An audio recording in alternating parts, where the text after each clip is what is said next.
of the things that we really want to talk about today is like, what is cultural humility? And one of the things I think about when I think about cultural humility, of course, we need to focus on being humble. And if we're thinking about a more concise definition, is really about how we as consultants have the ability to assume and maintain this interpersonal stance when we're working with our clients with respects to their cultural identities that they hold most important. So another way to think about cultural humility is, how do we as consultants honor the cultural identities of our clients? And how do those things resonate with us in order to create kind of this interpersonal center with our clients?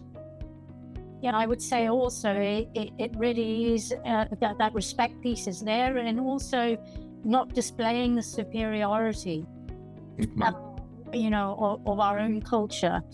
And it's leaning into never fully knowing and being curious to how someone identifies, what their culture is, and demonstrating humility in that way. In order to be culturally humble, we have to be curious about our clients and who they are, and not make assumptions about their worldview. And beyond that, it would mean that we then also have to self-explore, understand our own worldview, and be better equipped by understanding our worldview, gaining knowledge gaps, right? And gaining those skills where we are lacking in some of that cultural humility and competency, in order to shape interventions and deliver interventions within an applied setting.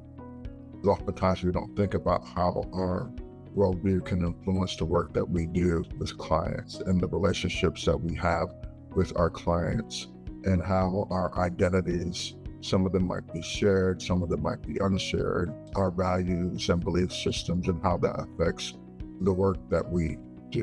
When we think about this topic, what do you think some of the emotional blocks to really leaning into cultural humility? One of the things that kind of comes to my mind is, oftentimes when we have these really strong emotions like anger or sadness or defensiveness, that sometimes that can become an emotional block or emotional roadblock for us in discovering who our clients really are. Or it also becomes a roadblock for us in discussing experience of race, culture, gender, nationality with our clients. This idea of defensiveness, it shuts down that conversation, it shuts down that curiosity, and really almost suggests that we know everything.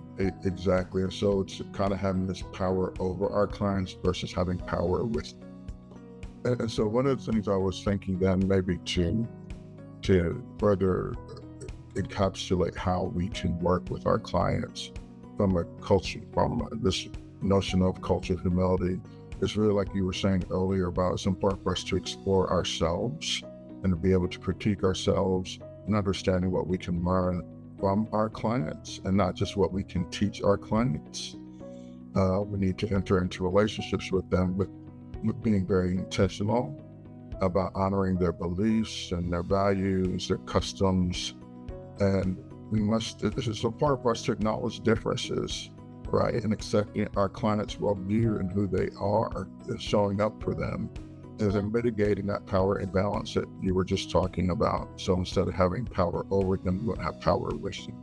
And yeah, there's a vulnerability piece in that that we don't always talk about, right? Is that because we don't always know everything, and we may get things wrong, it's being able to acknowledge that we got something wrong and being able to apologize for that without that defensive barrier coming up. Being able to apologize and being able to be vulnerable, maybe that's where cultural humility starts, with that vulnerability.